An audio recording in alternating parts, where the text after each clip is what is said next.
I'll never forget the moment I opened that message. It came out of the blue, unsigned, just as an anonymous file sent in Messenger. An unknown number I had never seen before. I clicked on the video, not even realizing it would be the beginning of the end. She appeared on the screen. My fiancée. The girl I was going to tie my life to. And she was on her knees in front of some stranger, doing to him exactly what you're thinking with the kind of passion I thought she felt only for me. Thank you for watching my channel. I create videos for your enjoyment. Please subscribe if you want to support my efforts, it's very important to me. I apologize in advance for any mistakes, dubbing is done by neural network. Please point out mistakes in the comments so I can correct them. I was pierced by a chilling feeling, the likes of which I had never experienced before. It wasn't just a blow, it was like someone ripped my heart out, crushed it, and then shoved it back into my chest.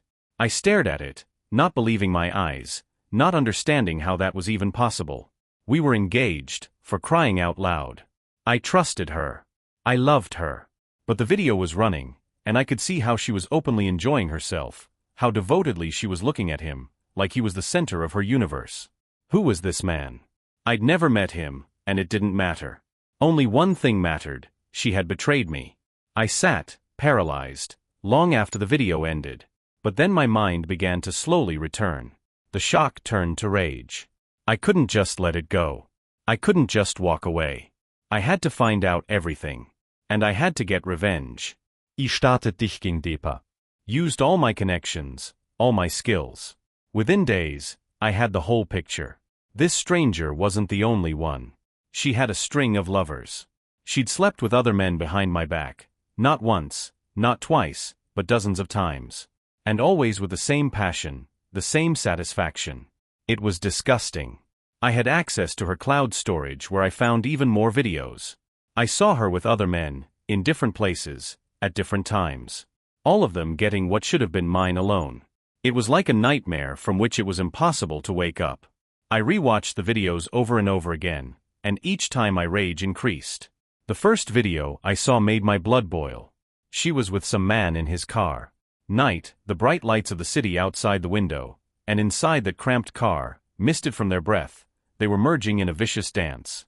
She sat in the front seat, leaning over him, his hands roughly gripping her hair, and she moved to the beat, as if every movement he made brought her pleasure.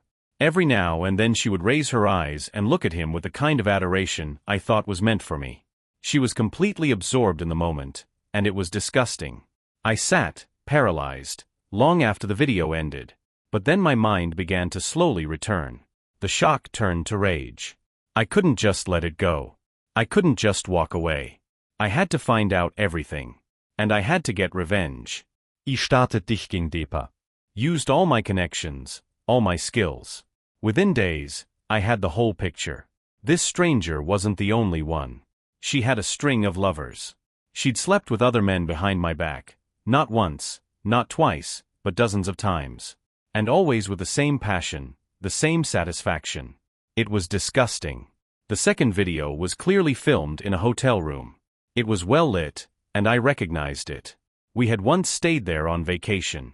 Now I saw her, stripped down to her underwear, dancing in front of another man who was greedily devouring her with his gaze. She knew she was being filmed, and it turned her on even more. She was bending in front of the camera, teasing, like it was a play where she was the lead actress and the audience was unimportant. I watched them then throw themselves at each other on the bed, and my rage grew to a fever pitch. It was an act of outright humiliation, my humiliation. The third video shocked me with its cynicism. It was in our apartment, in our bed with her. I didn't know how she could so transcend herself, and me. She'd brought him here, into our personal space, into the holy of holies of our home. On the screen, she'd thrown her legs over his shoulders, lying on the bed where we'd loved each other so many times. It was the most crushing thing I'd ever seen. She mocked our intimacy, what we had created together.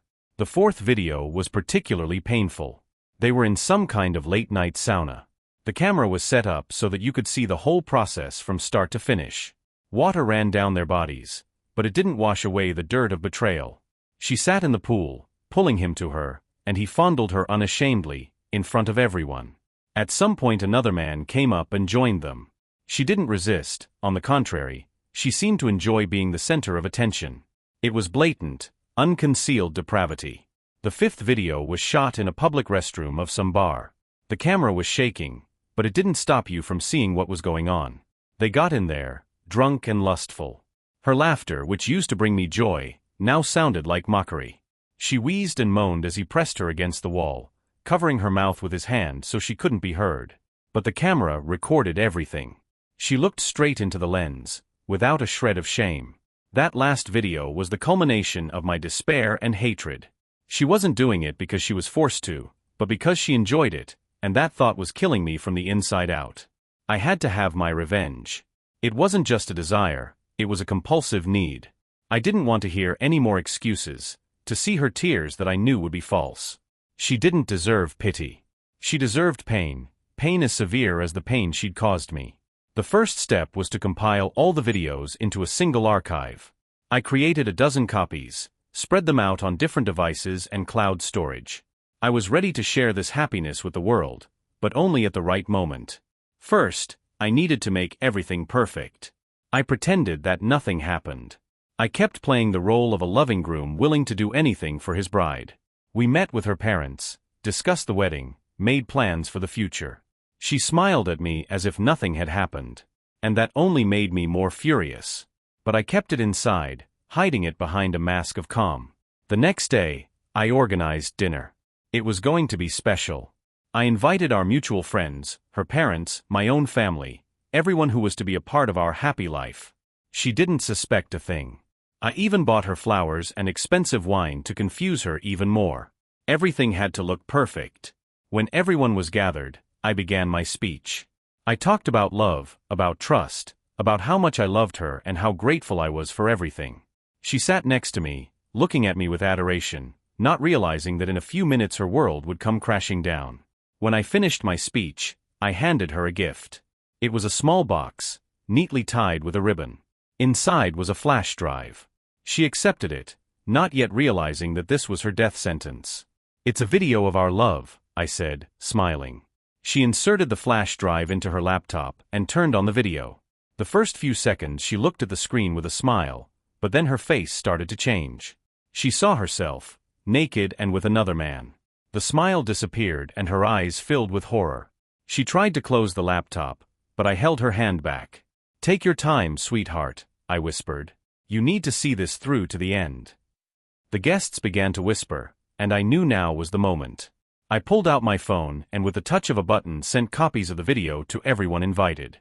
Her parents, friends, everyone she knew and loved received this gift. Panic gripped the auditorium. People started to stand up. Someone was screaming. She sat in front of me, with a face as white as death. "Did you think I was going to let you just walk away like that?" I asked coldly. "Did you think you could betray me and go unpunished?" She couldn't get a word out, only sobbed quietly, pressing her hand to her lips. "I love you," she had always said to me. But those words meant nothing now. I had destroyed everything she had. Her reputation, her future. And that was just the first step. I left her there, amidst the shattered remains of our life. As I walked away, in her eyes I saw the despair and terror I wanted to evoke. It wasn't revenge, it was justice. She had destroyed me, and now I had destroyed her. The life she knew was over. She would live with that shame, that fear that every new acquaintance would begin with the fact that people had already seen her in a way she didn't want to appear to the world. But I didn't stop there. My hatred demanded more. I decided that she should lose absolutely everything. I sent copies of the video to her coworkers, friends from the past, future employers. Everyone who could make up her future now saw her true face. She had lost everything: her job, her friends, her respect. She had nowhere to go, no one to turn to for help. She was completely destroyed. My revenge was complete. Or at least that's what I thought at the time. But with every passing minute since that dinner, I felt like it wasn't enough. I wanted her to suffer more deeply, to make every day of her existence a hell on earth. She had destroyed everything I believed in, and now I wanted to destroy everything that made up her life. I started with her surroundings. My copies of the video had already spread to her acquaintances, but I decided not to stop there. I started distributing them to her former classmates, to acquaintances from out of town, even to people she had once just crossed paths with. I hacked into her social media accounts and published these posts on her pages, leaving no chance for her to escape. Her reputation was now completely destroyed. There wasn't a single person left who hadn't seen her in these humiliating roles. She lost the opportunity to find a new job, new friends. Everyone who knew her name saw her shame. But that wasn't all. I found all the men she was with in those videos. Many of them weren't ready for their faces to appear in public in that light either. I sent their wives, girlfriends, co-workers those videos. Let them too know that their men are just as dirty as she is. Some tried to contact me, threatened me, asked me to delete the videos, but I only smiled back. They had become part of her betrayal and were now paying the price with her. Over time, her face began to be seen on adult sites, in anonymous chat rooms, on forums. I didn't hesitate to post these videos everywhere I could. I knew she'd be trying to find a job, a place to live, a new social circle. And she'd be haunted by those tapes. She'd be recognized by everyone who could. She became a celebrity, but not the celebrity she dreamed of becoming. Everything she touches will be a new circle of hell for her. I expected that at some point she would try to contact me, to explain herself, to beg for forgiveness. But she didn't. Instead, she just disappeared. First she deleted her accounts, then she stopped answering her phone, and then she disappeared from town altogether. I didn't know where she was, and I didn't care. I wanted her to hide, to realize there was no place where her past wouldn't catch up with her. Wherever she was, I wanted her to fear every second that her secret was about to be revealed again. But even after she disappeared, I couldn't stop. My anger and hatred became a part of me. I could no longer imagine my life without that hatred. Every day I replayed those videos in my head, remembering her eyes, her expression, her pleasure. And it made me look for new ways to hurt her, even if she was no longer around. Over time, all of this started to destroy me from the inside out. I became obsessed with finding her again, to see her suffering in person, to make her look me in the eye when she would realize that her life was shattered to the core. I began to chase her trail, searching for her through mutual acquaintances, through former friends. I learned that she had changed cities, changed her name, but even that didn't help her hide. I found her in a small town on the other side of the country. She was working some unremarkable job, trying to start her life from scratch as if nothing had happened. But I was there to remind her that you can't escape the past. I circulated her video again in her new surroundings. People started whispering behind her back, slanted glances, disdain. Her new life began to crumble just like her old one. One day I stood in front of her house and watched her walk outside, her eyes downcast, her shoulders slumped, as if the whole world was pressing down on her. In that moment I felt something new. It wasn't satisfaction, it wasn't the joy of revenge. It was emptiness. Everything I'd been living for these past months was suddenly meaningless. She was ruined, but so was I. Everything I'd done, everything I'd caused her, didn't give me back my peace. My life became as empty as hers. She had lost everything, but I had nothing more. That night I stood on the roof of a building, looking out at the glowing lights of the city, and realized that my life was over as well. I had destroyed her, but I had destroyed myself along with her. The meaning of life was gone along with love, along with revenge. I no longer knew what to live for. The darkness I had brought to her had consumed me.